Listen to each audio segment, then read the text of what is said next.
Recently on my content, I did a bracket challenge where I was choosing who would win between a lightsaber duel between multiple people.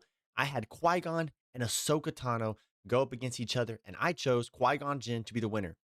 This has sparked much controversy on social media, and I thought this is not fair. This is not right to have recency bias take over because of the Ahsoka show, Rebels, and Clone Wars, and completely forget how strong of a Jedi Master Qui-Gon Jinn was. So today, we are going to break down how strong of a Jedi Qui-Gon was for most of you who may not really know how powerful he was. If you enjoy these types of videos and you want to see more character breakdowns, make sure to leave a comment about who you want to see, leave a like on the video, and subscribe for more Star Wars content. Before we dive into really why Qui-Gon was one of the most powerful Jedi Masters, it's important to realize why people are easily able to forget who Qui-Gon was. You are only able to see him for the Phantom Menace and a Force Ghost appearance in the Star Wars Kenobi show, and technically another Force Ghost appearance in Star Wars Rebels. However, Qui-Gon has much more to his story before that. He was the Jedi Padawan of Count Dooku, who has one of the most notorious lightsaber combat styles. Dooku knows lightsaber combat, and he trained Qui-Gon. Qui-Gon was a master and skillful in the form for Ataru. This combat style characterized by agility and a dynamic acrobatic movements, and we see that in episode 1. He is jumping from ledge to ledge. He is able to go blow for blow with a very athletic and young Darth Maul. Now, many people are using this Darth Maul battle as an argument against Qui-Gon and for Ahsoka. Ahsoka defeating Darth Maul in Star Wars The Clone Wars final season, and Qui-Gon losing to Darth Maul in The Phantom Menace. But there's so many factors here that you cannot just say because someone won or lost, decide that they are stronger or more powerful than the other. Yes, the Maul versus Ahsoka fight is one of the coolest fights in all of Star Wars. Do not get me wrong. However, Maul is older at this point. Maul has his no natural legs. And there are just elements where Maul was going to lose to Ahsoka in that moment. And Ahsoka even had the advantage. When Qui-Gon and Obi-Wan were taking on Darth Maul in The Phantom Menace, this is what I would still consider in terms of combat prime Darth Maul. I believe Darth Maul grows with his power of the Force later on when he has to rely on it to live his hatred, the dark side, to stay alive. But I feel like this is prime athletic lightsaber combat Darth Maul. And you're going up against two Jedi Masters. One who was not a Jedi Master at the time, but eventual, and Qui-Gon Jinn, Jedi Master. With Maul's young endurance, there is much belief that Qui-Gon was older. And Maul was just able to physically outlast Qui-Gon to the point where when Qui-Gon had one simple mistake, one moment where he was tired and old, that is where Maul was able to strike. You could use that argument to say, well, then that doesn't help your case. This actually proves this. Ahsoka would not have that, blah, blah, blah. But to make this argument even better, I'm going to tell you why Qui-Gon losing to Darth Maul had to happen by the will of the Force. You see, one thing that was different from Qui-Gon from the rest of the Jedi Council is Qui-Gon was what you would consider present focused. He was more in tune with the living Force. The Jedi Council believed in this unifying Force, this code, this structure. This is how it is. This is how it has to be. But Qui-Gon, however, believed that you should be present focused with the living Force, staying in the moment, listening to the Force as it flows through all living things, choosing to be flexible and adaptable, not being so concrete in one way or another, but trusting the Force. We see this in Phantom Menace when everybody is saying that they should not train Anakin Skywalker, but Qui-Gon was listening to the Force. It was the will of the Force for Anakin, who is the chosen one, to be picked to be a Jedi, trained, and to begin his path where he would go to eventually, down the road, in Return of the Jedi, bring balance to the Force by defeating the Sith. This was an unorthodox philosophy that Qui-Gon followed, and he was different. This is why he was not on the Jedi Council, even though he was a Jedi Master. So Qui-Gon had a different level of understanding of the Force than most, if not all other Jedi had. So Qui-Gon never got to verbally say this, but I know and believe that in his last moments, obviously he was alive when Obi-Wan defeated Darth Maul and Obi-Wan ran over to Qui-Gon. While Obi-Wan is fighting Darth Maul, Qui-Gon very much probably believes this is the will of the Force. The will of the Force had me to die. He might not have understood it. He might not have thought it made sense, but he trusted the Force and he trusted that someone else was to train Anakin. He never wavered that Anakin was to be the chosen one, but he trusted that the Force was leading someone else to do it.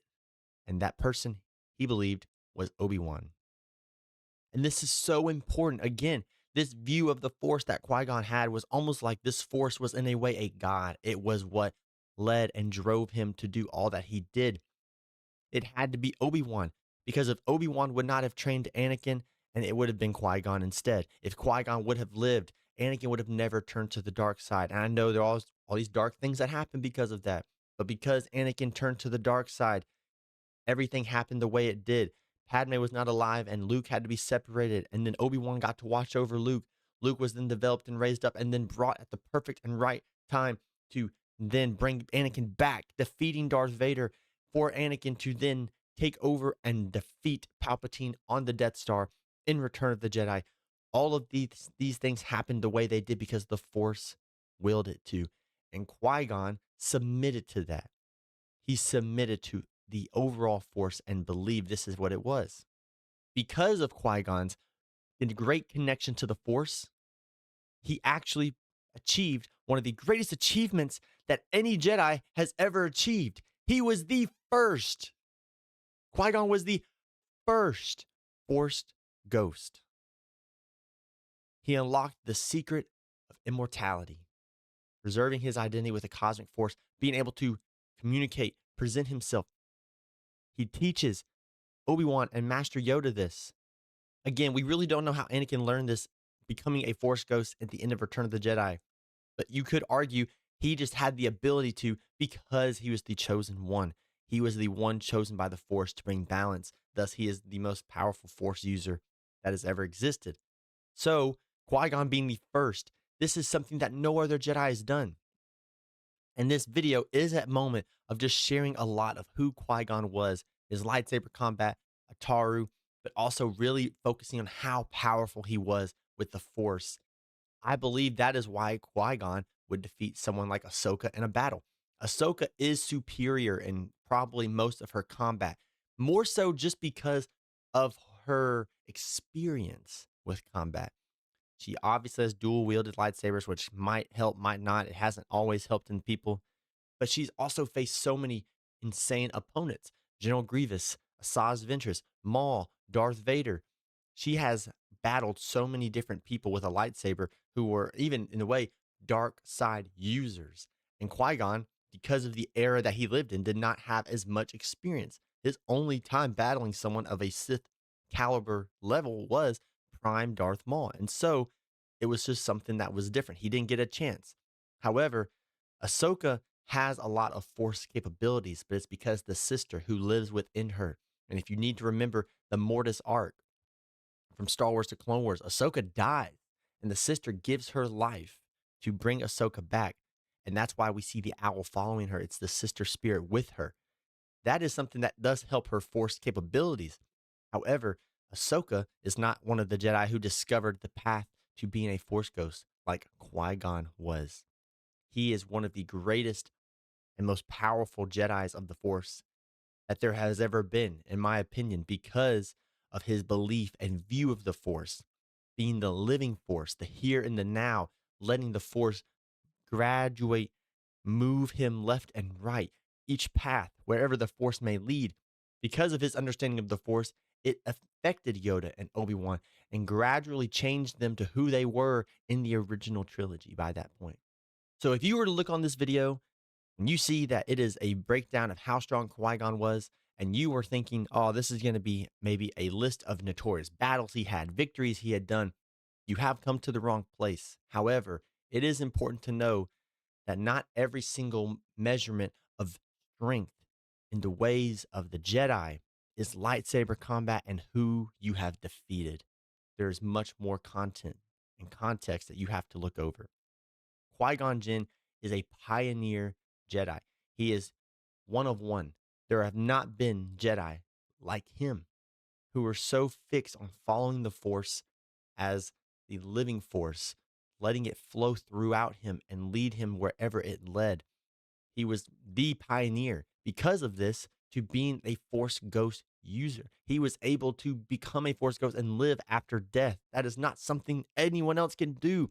The Sith literally cannot do this.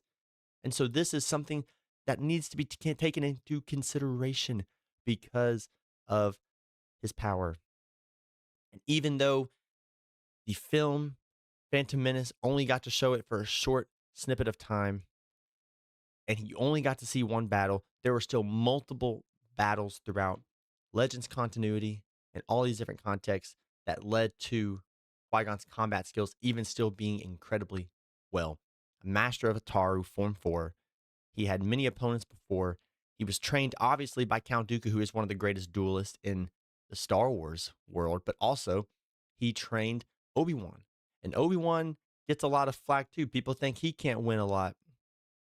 He obviously held his own against Anakin, which is a big deal. The way the Force leads, that is where Qui-Gon went.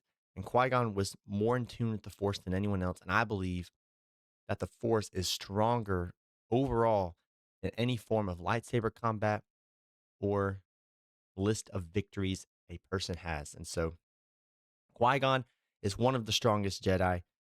He gets forgotten because of the way his story was written. But if Qui-Gon never dies to Darth Maul, then there is no Chosen One arc that is completed. It was the will of the Force. Anakin does not bring balance to the Force the way it should be done if Qui-Gon doesn't die.